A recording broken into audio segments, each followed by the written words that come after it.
today. Okay. Hello, everyone.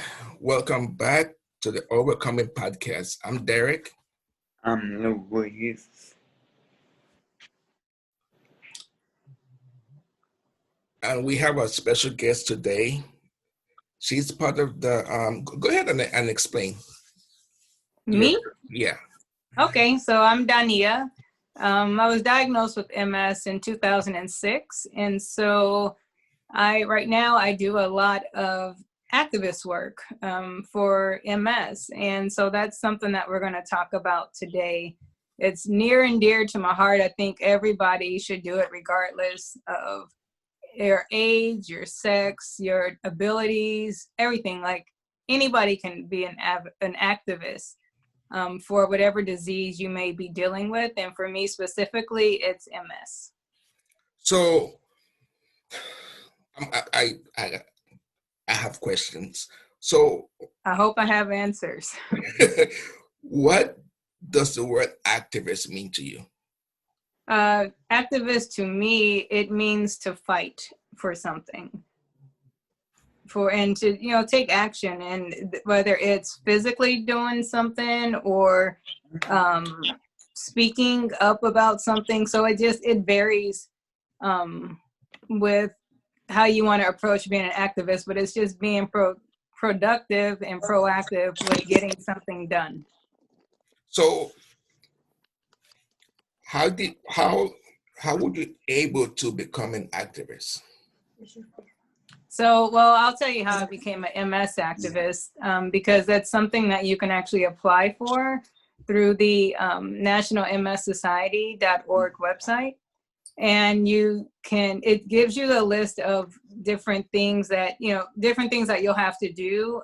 For me personally, I wasn't familiar with becoming an activist until someone told me about it. And you fill out an application and you go through the steps. I believe you do. Well, for me, I'm going to back up because I'm giving you the steps of becoming a district activist leader. But just to become an MS activist, it's a matter of applying and filling out paperwork, and it's not a hard process at all.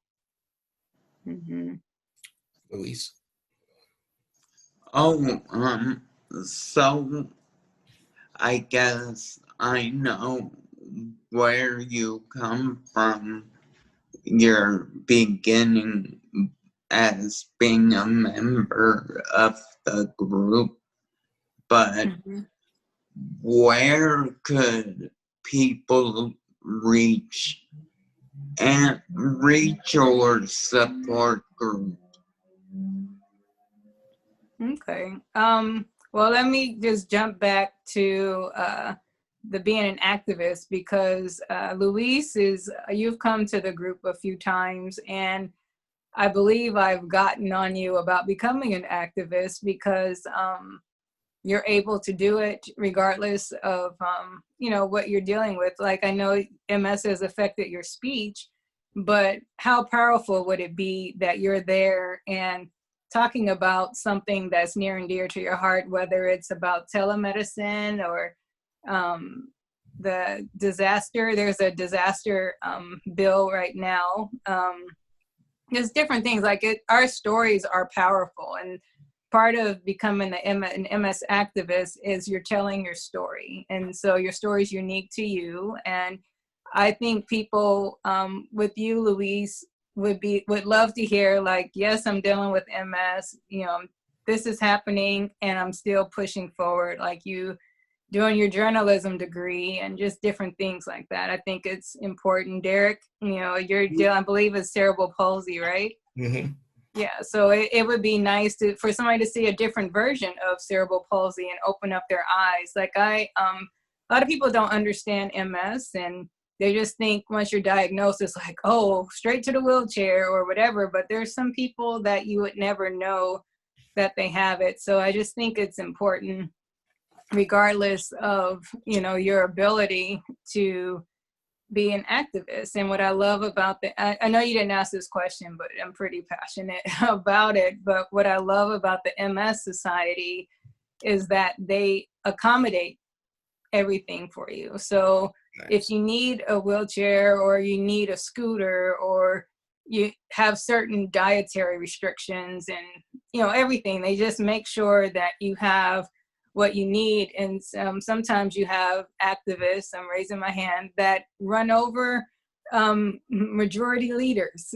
And it's like, whoops, I didn't mean to do, like, I didn't know how to use the scooter, and I thought I turned it off, and I did not. So I got the nickname Crash. And so it's fun, you know, advocating, but it can also be scary for people. I know the first time I went, I was super scared. Because I didn't know what I was getting into. I was like, am I going to be talking to like 50 people? Is it going to be one-on-one? Is it, you know, whatever it's going to be. I was concerned, like, I'm going to screw this up. I'm going to stumble over my words. I don't know what I'm getting into. And you were talking about the groups, Luis. I make sure that there's a lady at the MS Society that she can, she comes and talks about it, and she does training sometimes, and she is my go-to. Her name is Caitlin.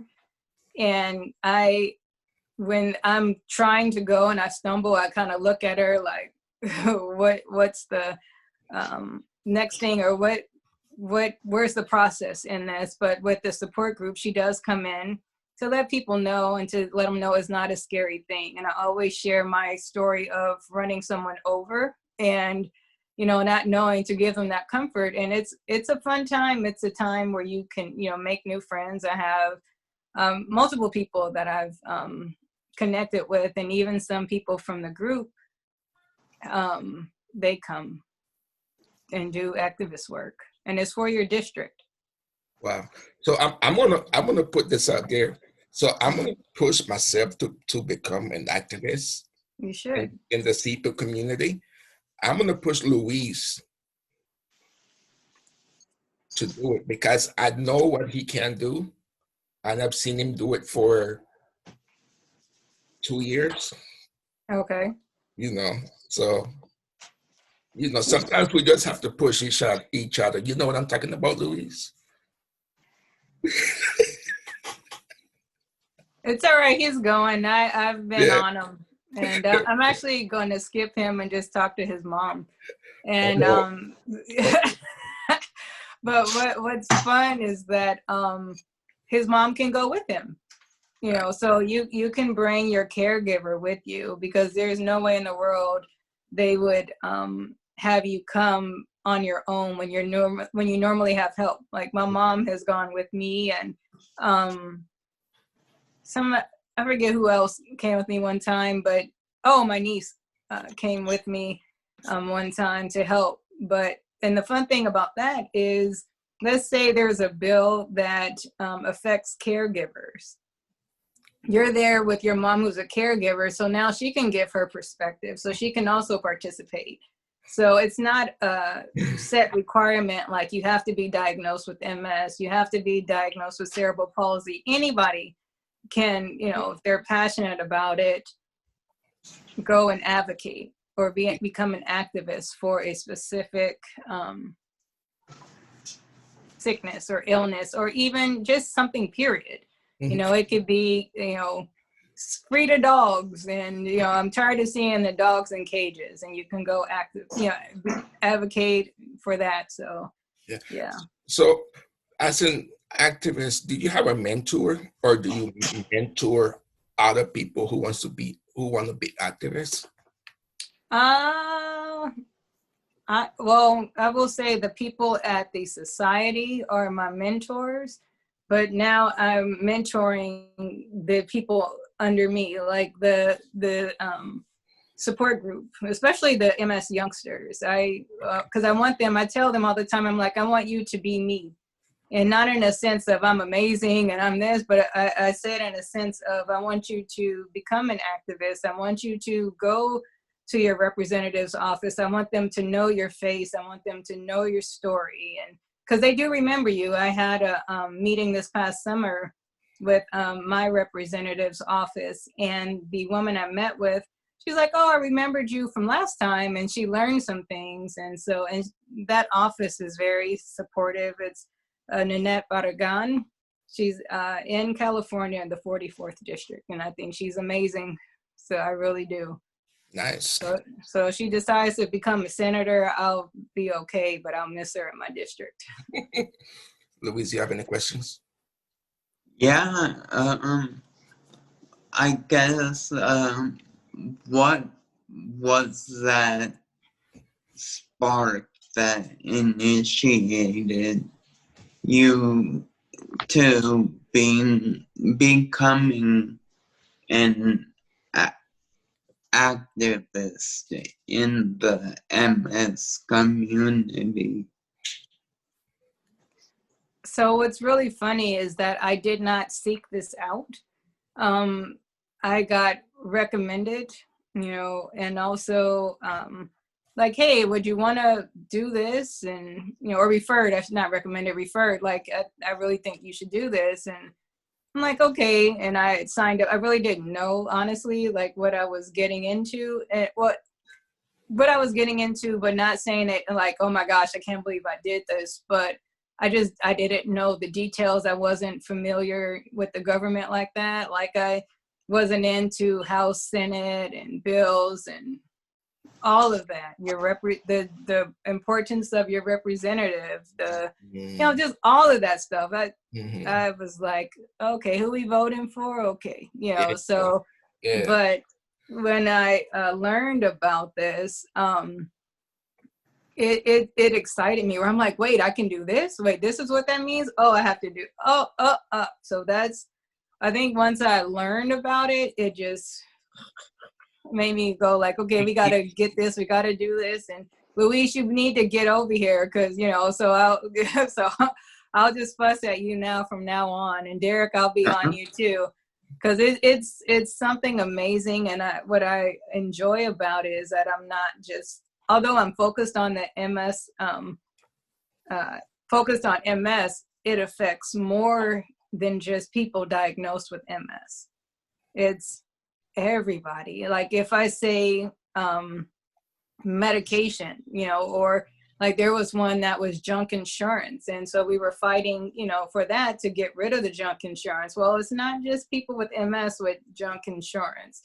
There's people with cerebral palsy, lupus, cancer, all of that. So it's important to do it. And it feels good to know that you're not just fighting for your own, but you're fighting for everybody.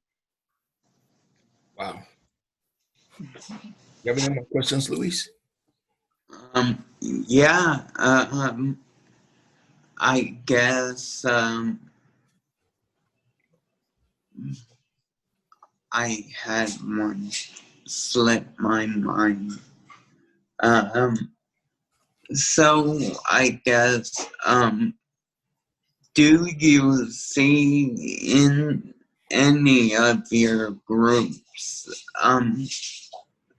a majority of one group of color or maybe a white group specifically? I mean, who do you see in your groups? So the adult group, it's mixed. Actually, both groups are pretty mixed. I would love to see more people of color becoming activists because you don't see that. And I think it's very important, and especially and younger. We were going to Sacramento, me and probably about 4 or 5 of the MS youngsters and their parents. And COVID happened. And so we weren't able to go. But what I love about it, and something that I love about MS youngsters, the group started, I'm Black. The person that that needed a group, he's Asian. Another person is Hispanic and another person was white. So it was the 4 of us, none of us were the same. And it was amazing. And that was the foundation of the group. I am really big on diversity. So it feels good to see multiple people. So I don't focus on the race when I'm going with the advocacy, but I like to see diversity in, you know, who's coming. So I'm not like, where's the white people? Where's the black people? Where's Right. this? But I look out for everybody. But right now my focus is younger people, to be honest. And younger, I mean like 40, well, I'm 41 now. So I'll say 41 and down or 50 and down, honestly. You don't look it. Thank you. 47. But yeah, but I just think it's important for diversity. And I was so excited about us going to Sacramento and stupid COVID. You know, some good things have happened, but I really wanted them to go and just get that first shake out of their body, because I was terrified the first time I went to Sacramento. I've been to Sacramento. It's that Capitol building. I had some photos when I went. Oh, man, beautiful. No joke. Yeah. Yeah, it's beautiful and no joke. Thank God for a scooter. Yeah. Have you done any like presentations for MS? I have. I've done like now let me ask you this. Like a formal presentation, like this is MS, this is what it can do. And Right, yeah. No, but I've talked about it in different settings. But I haven't been like the teacher of MS before. But I share my story and I help people understand, because my I may have said it before, when I was first diagnosed, people go, well, how long till the wheelchair? And some people that said it, they saw my dad, because my dad was also diagnosed with primary progressive MS. So he literally went from walking, cane, walker, wheelchair, power chair, scooter, I think he had in there too. So it was just a steady progression. And then there was no medication for primary progressive at the time, but now there is one. Thank God. Going back to the presentation, is that just verbal or is it like verbal? Okay. Yeah, I'll talk about, you know, I've never been asked to do a presentation on MS, but I verbally share what's going on. But I would love to do a presentation like that, and then it could be good reminders for me too, like, oh yeah, this is so maybe we can. So in the luncheons for MS, have you ever been one of the speakers for a certain medication? No, they said I wasn't good enough. No, I'm kidding. I just never been asked, and I have not. But honestly, I don't think I would want to. With a specific medication, no, because why not? Because medication is different for everybody. So I can't tell you, oh my gosh, this drug, this is it. You're gonna be fine. You're gonna be up and you're gonna feel better. Your fatigue is gonna be great. You're gonna be able to walk better and all that, when actually that may not work for you. Like, I was on one medication. It was terrible for me. Like, I woke up one day and could not walk, but for someone else, they're like, it's the best thing ever. And so I would never do, you'll never hear me endorse a medication. I'll tell you what I'm on and how it works for me, but you do what works for you. So I'll tell you the different medications that are out there, because there's now over 20, which I still need to learn some of the medications there, but also there's natural ways. So the reason I got back to California is because I was going to Mexico for treatment. And so you'll never hear me say, you have to get on this medication. I'll tell you things that help people. I'll tell what helps me, but also natural ways. Like, my preference is natural, but I can't do that right now. But I need a little assistance with another medication. Right. Yeah, that's one thing that I've really I don't want to use the word luck, but I've Mhm. never had to take any medication for CP. Good, So I good. mean, but I do kind of try to quote unquote exercise, but I mean that's Good. That's important. I'm getting it together with exercise. Sometimes I suck. I'm like, oh, but I try to do something. But it's that's good that medication doesn't work for you, but for somebody else, they may need right. medication. Yeah.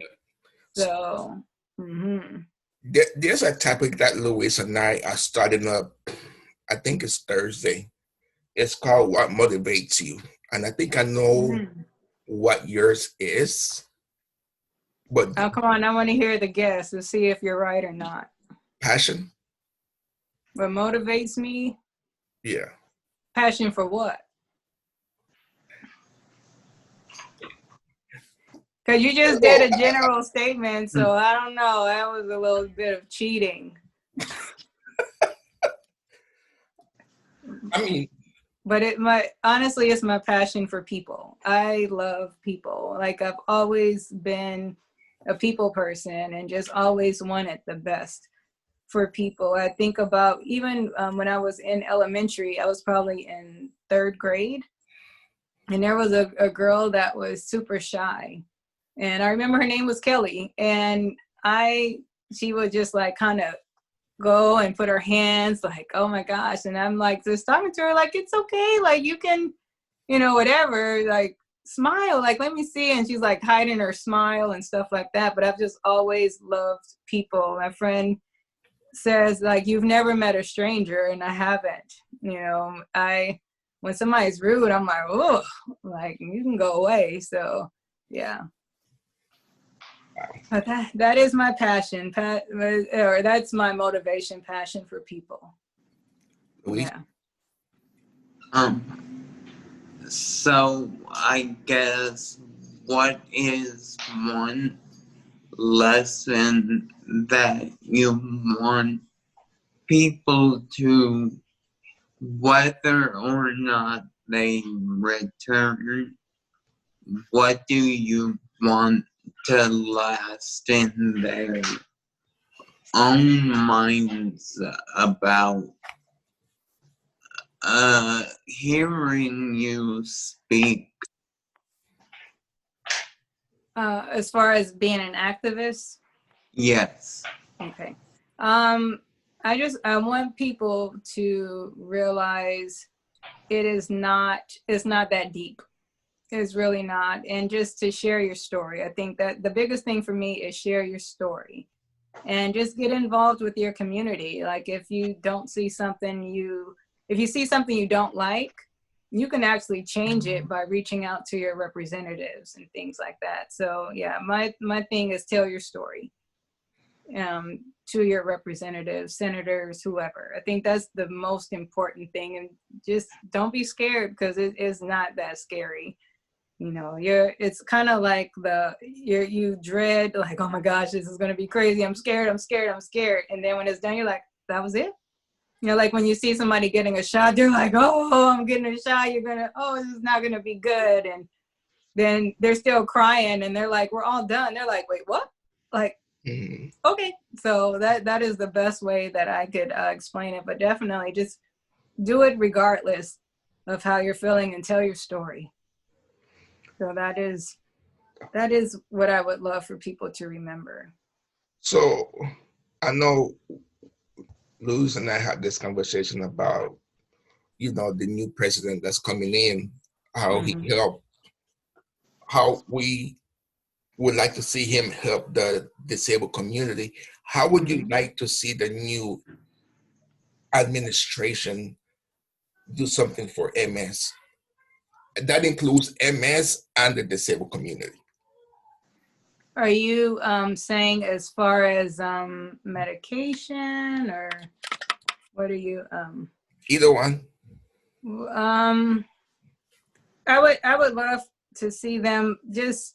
I think for me, but okay, so that's like a loaded question, because it can be like, I would love as far as healthcare, like no one should not be able to go to the doctor. You know, it's saddening to me, and it's like there shouldn't be the option of, should I do this? Should I go to the doctor or not? Because it's going to be really expensive. I don't have the money. Is this, you know? So there's like always that second guessing going to get treatment that you need. Mm-hmm. So it would be nice if healthcare is tackled, but also education, and not assuming that, you know, things are a certain way. And there's not a, like with MS, cerebral palsy, cancer, lupus, everything, there's not just this is, when you get this is what's going to happen, and that's it. So I think it's just bringing more awareness to the diversity in a sickness, if that makes sense. But yeah, definitely tackling healthcare and all that would be greatly appreciated. You know, I joke and I'm like, well, thank God I'm broke, because I qualify for certain healthcare stuff. So it's like, if I had money, I can't imagine what I would be dealing with right now and how much I would be paying and all that. So I'm not going to be broke forever, but thank God for this season where I'm getting the care and everything that I need. So I had that conversation with a friend yesterday, and it's sad you have to think that way. Yeah, it's true. I mean, to have money, it's a gift and it's a curse. Right. Regarding getting health care. Yeah, you may have money in your pocket, but you don't qualify for A, B, C, or X, Y, Z. Right. Something just came to me. Two things. Do you want to give a shout out to your MS youngsters and adults? Yeah, well, and definitely to the MS youngsters. Hey guys, I love y'all. You guys know, you guys are my babies. They call me their MS mama, but you're amazing. I'm proud, and I'm waiting for you guys to be able to go and do some activist work at the Capitol. I'm proud of you guys for even being willing to go in March. And what I love about this group, they're all over. So regardless of what state you're in, what country you're in, you can be an activist for MS. So yeah, and hi YPG, you guys are great too. But you know, the MS youngsters are my babies.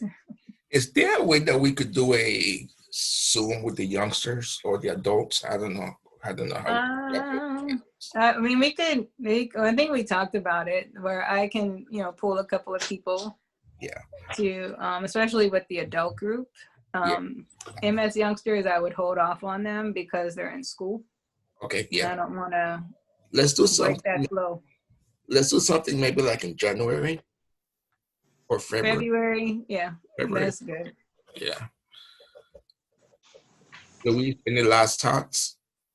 Yeah, I think it's great that you have taken on not only one group but two, and that you are inspiring the youngsters to use their voice to help someone who might be lost in the journey. I mean, that's beyond words. That's there. I could only speak for myself, but I think it's a great thing you're doing. I mean, I was once one of those lost people who was approached by an advocate in the hospital, and that meant that honestly made my day. Good. And so, therefore, I appreciate all you do and then some. Yes. Thank you. I appreciate that. I really do. You might not appreciate me in a little bit when I'm getting on you about being an activist. Oh, trust Because me. I'm coming for you, Luis. Yep. Hey, separate question. Mm-hmm. How does one become an activist? I can tell you through the MS Society. You can go on their website. It's nationalmssociety.org, I believe. And you type in and do the search, and you could type in activist or become an activist, and it'll give you the steps that you need to take. And Derrick, I'm sure there's something, with cerebral palsy, or you can even, help with MS. You can still come. You don't necessarily have to sign up to be an MS activist, but you can still participate in different things that are done. Like we have State Action Day, and that's usually around March, April. So there's different things that you can do. So you don't have to be diagnosed with MS to become an activist. Okay, that sounds good. Mm-hmm. So Luis, you got until the end of the week. Yes. To go on the site. I'll even text you the website. And Derrick, you have to do your research too. I don't have your website. Oh, I will. Thank you so much for coming on. Yeah, of course. It's my pleasure. It's always fun talking to you guys. We'll have you some more coming up next year. Awesome. I got some ideas. I'm gonna run them by Luis and see what we come up with. Awesome. Maybe we'll do an article on MS. I'll have Luis write it. Because we're also starting a blog, so nice. Yeah. You're my hero, because me and a blog would suck. Because I'll write something, I'm like, that was fun, that's enough. I'm a talker. I'd rather just do video like this, and that's it. So awesome. Well, proud of you guys. Proud of you too. This has been the Overcoming Podcast. I'm Derrick. I'm Luis. And we'll see you guys next time. Thank you, Dawnia. Thank you. Thank you. Luis, I'll hit you up in a minute. Okay. Yeah, I'm going to hit you up too, Luis. Okay. All right. Bye, guys. Bye, everyone. Bye. Bye.